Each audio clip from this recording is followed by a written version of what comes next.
தாவேகாவிலிருந்து விலகும் செங்கோட்டையன், முதுகில் குத்திய விஜய், செங்கோட்டையன் எடுத்த இறுதி முடிவு. அதாவது தமிழக வெற்றி கழகம் என்ற கட்சியை தொடங்கியிருக்கும் விஜய் மக்களை சந்திக்க கிளம்பியிருக்கிறார். ஏற்கனவே கரூருக்கு அவர் சென்றபோது கூட்ட நெரிசலில் சிக்கி 41 பேர் பரிதாபமாக உயிரிழந்தார்கள். இதனையடுத்து சேலத்தில் நடந்த கூட்டத்தில் ஒருவர் உயிரிழந்துள்ளார். அந்த அதிர்ச்சி அடங்குவதற்குள்ளேயே சற்று நேரத்திலேயே இன்னொருவர் உயிரிழந்து விட்டதாக தகவல்கள் வெளிவர தொடங்கின. அரசியல் கட்சி ஆரம்பித்திருக்கும் விஜய், உங்கள் விஜய் நான் வரேன் என்கின்ற பெயரில் அரசியல் சுற்றுப்பயணத்தை ஆரம்பித்தார். இந்த பயணத்தின் போது கரூரில் ஏற்பட்ட கூட்ட நெரிசலில் சிக்கி 41 பேர் பரிதாபமாக உயிரிழந்தார்கள். அந்த சம்பவத்துக்கு விஜயின் அலட்சியம், தாமதமான வருகை, தாவேகாவினர் செய்த ஏனோ தானோ என்ற ஏற்பாடுதான் காரணம் என பலரும் குற்றம் சாட்டி வருகின்றார்கள்.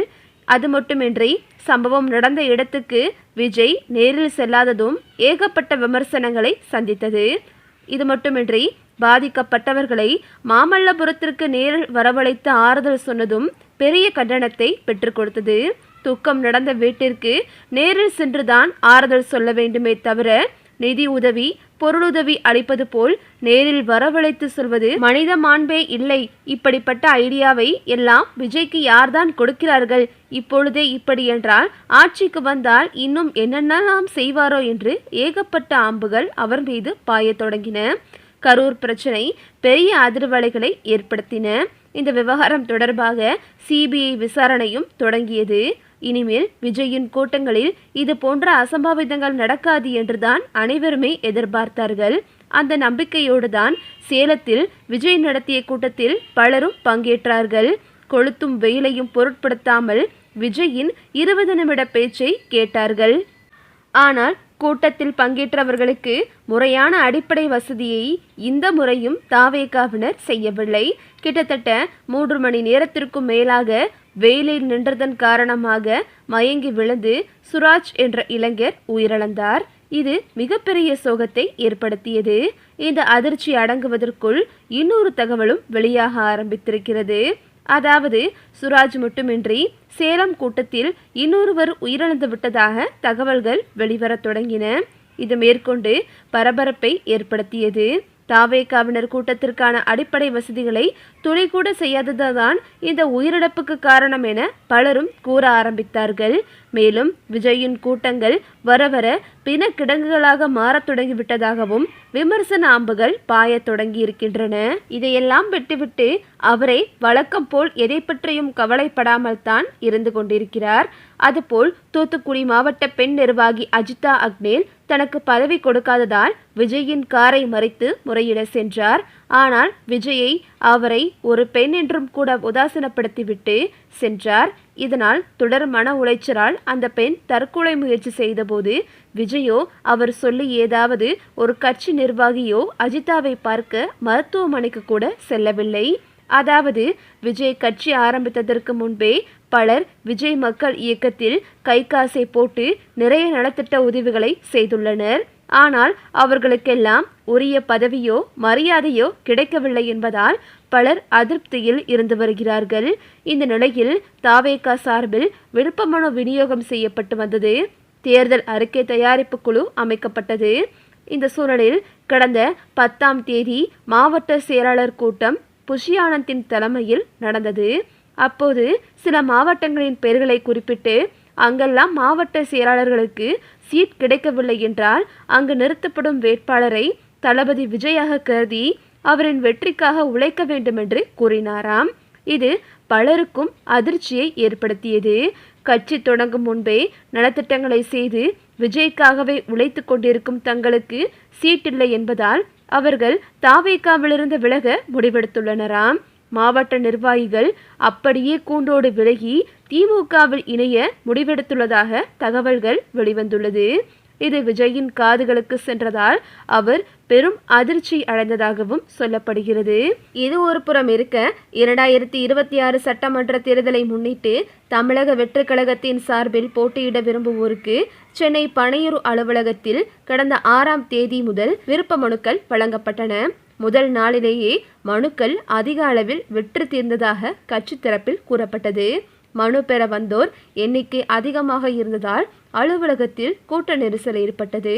இதையடுத்து நேரில் வராமல் ஆன்லைன் முறையிலும் மனு பெறலாம் என கட்சி அறிவித்தது. பொதுவாக அரசியல் கட்சிகளில் போட்டியிட விரும்பும் உறுப்பினர்களுக்கே விருப்ப மனு வழங்குவது வழக்கம். மேலும் மனு கட்டணம் உயர்ந்ததாக நிர்ணயிக்கப்படும். ஆனால் தாவேகாவில் குறைந்த தொகையான 100 ரூபாய் செலுத்தி மனு பெறலாம் என அறிவிக்கப்பட்டதால் பலர் ஆர்வத்துடன் மனுக்களை பெற்றனர். பின்னர் பூர்த்தி செய்யப்பட்ட மனுவுடன் பொது பிரிவினர் 10,000 ரூபாய் மற்றும் SSC ST பிரிவினர் 5,000 ரூபாய் செலுத்த வேண்டுமென கூறப்பட்டது. கட்சி தரப்பில் கிடைத்த தகவல் படி நேரில் சுமார் 10,000 பேர் மனு பெற்றதாகவும் ஆன்லைன் மூலம் சுமார் 40,000 பேர் மனுக்களை பதிவிறக்கம் செய்ததாகவும் கூறப்படுகிறது. மொத்தமாக 50,000 பேருக்கும் மேற்பட்டோர் மனுக்களை பெற்றிருந்தாலும் அவற்றில் 5,000த்திற்கும் குறைவான மனுக்களை பூர்த்தி செய்து கட்சி தலைமையிடம் திரும்ப வந்துள்ளன. திரும்ப வந்த மனுக்களில் கூட கட்டண தொகைக்கான வரைவோலையை இணைக்கப்படாதவை பல உள்ளதாக கூறப்படுகிறது. மனு ஒப்படைக்கும் பணிகள் முழுமையாக நிறைவடையாத நிலையில் சில தொகுதிகளில் கட்சி நிர்வாகிகள் தாங்களே வேட்பாளர்கள் என கூறி செயல்படுகின்றனர் என்ற தகவலும் வெளியாகியுள்ளது. இது குறித்து கட்சி தலைமையிலிருந்து எந்த தெளிவான விளக்கமும் வெளியாகவில்லை என்றும் கூறப்படுகிறது. இதனால் தேவையற்ற செலவு செய்வதற்கு பதிலாக மனு செயல்முறையிலிருந்து விலகியவர்கள் பலர் உள்ளதாக தகவல்கள் தெரிவிக்கின்றனர். இந்த நிலையை முன்னிட்டு விருப்பமனு சமர்ப்பிக்கும் கால அவகாசம் 20ஆம் தேதி வரை நீட்டிக்கப்பட்டுள்ளது. மனு வாங்கிய நிர்வாகிகள் மற்றும் விருப்பமுள்ளவர்கள் மனுக்களை உடனடியாக பூர்த்தி செய்து அனுப்ப வேண்டுமென மாவட்ட நிர்வாகிகளுக்கு கட்சி தலைமையிலிருந்து அறிவுறுத்தப்பட்டுள்ளதாக கூறப்படுகிறது. கட்சி சார்பில் அதிக எண்ணிக்கையில் மனுக்கள் வழங்கப்பட்டிருந்தாலும் அவை திரும்பி வராதது கட்சியில் சிக்கலை ஏற்படுத்தியுள்ளதாக தகவல்கள் தெரிவிக்கின்றன. விஜய்க்கு வரும் கூட்டம் ஓட்டமாக மாறும் என்ற விமர்சனம் முன்வைக்கப்பட்டிருக்கும் நிலையில் 40,000 ஆன்லைன் விண்ணப்பங்களும் 10,000 ஆஃப்லைன் விண்ணப்பங்களும் பெறப்பட்டாலும் அவற்றில் 5,000 கூட திரும்ப வராதது விஜயின் கவனத்திற்கு சென்றதால் சொல்லப்படுகிறது. இதனால் கடும் கோபமடைந்த விஜய் மாநில நிர்வாகிகளை கடுமையாக கடிந்து கொண்டதோடு மாவட்ட செயலாளரிடம் சொல்லி மனுக்களை பெற்றவர்களை திரும்ப ஒப்படைக்குமாறு அறிவுறுத்தியதாக சொல்லப்படுகிறது. இந்த நிலையில் இந்த பொறுப்பு எல்லாம் செங்கோட்டையனிடம் பாதி இருந்ததாகவும் இதன் தொடர்பாக செங்கோட்டையனை அழைத்து விஜய் மிகவும் கோபமாக கடிந்து கொண்டதாகவும் சொல்லப்படுகிறது. ஏற்கனவே தன்னுடன் வந்த நிர்வாகிகளுக்கு அந்த கட்சியில் எந்த மரியாதையும் இல்லை. ஒரு வயது மூர்ப்பு மிக்க அரசியல் அனுபவசாலியை இப்படியா கடிந்து கொள்வது என்று பலரும் கூறி வருகின்றனர். மற்றவர்கள் செய்த தவறுக்கு இவர் என்ன செய்வார் என்று பலரும் செங்கோட்டையனுக்கு ஆதரவு தெரிவிக்கின்றனர். மேலும் செங்கோட்டையனின் ஆதரவாளர்களும் இதற்காகத்தான் சொன்னோம், நாம் திமுகவில் இணைவோம் என்று கேட்டீர்களா என்று செங்கோட்டையனை அவர்கள் ஆதரவாளர்கள் புலம்பி வருவதாகவும் சொல்லப்படுகிறது. இந்த நிலையில் தற்போது விஜய் செங்கோட்டையன் முதுகில் குத்தி விட்டார் என்று பலரும் கூறி வருகின்றனர். இந்த நிலையில் செங்கோட்டையனோ தற்போது தன்னுடைய ஆதரவாளர்கள் கூறியபடி இந்த கட்சியிலிருந்து விலகிவிடலாமா என்ற எண்ணத்தில் இருப்பதாகவும் தகவல்கள் வெளிவந்துள்ளது. இது தொடர்பாக திமுக தலைமையிடம் பேச்சுவார்த்தை நடத்தி வருவதாகவும் ஒருவேளை செங்கோட்டையன் தன்னுடைய ஆதரவாளர்களுடன் திமுகவில் இணைந்து விடுவார் என்று பலரும் கூறி வருகின்றனர். ஓகே விவோஸ், இதை பற்றி நீங்கள் என்ன நினைக்கிறீங்க அப்படின்னு சொல்லிட்டு உங்களுடைய கருத்துக்களை கமெண்டில் தருவீங்க. இந்த வீடியோ உங்களுக்கு பிடிச்சிருந்தா லைக் பண்ணுங்கள், ஷேர் பண்ணுங்கள். மறக்காமல் நம்ம சேனலை சப்ஸ்கிரைப் பண்ணிக்கோங்க. தேங்க்ஸ் ஃபார் வாட்சிங்.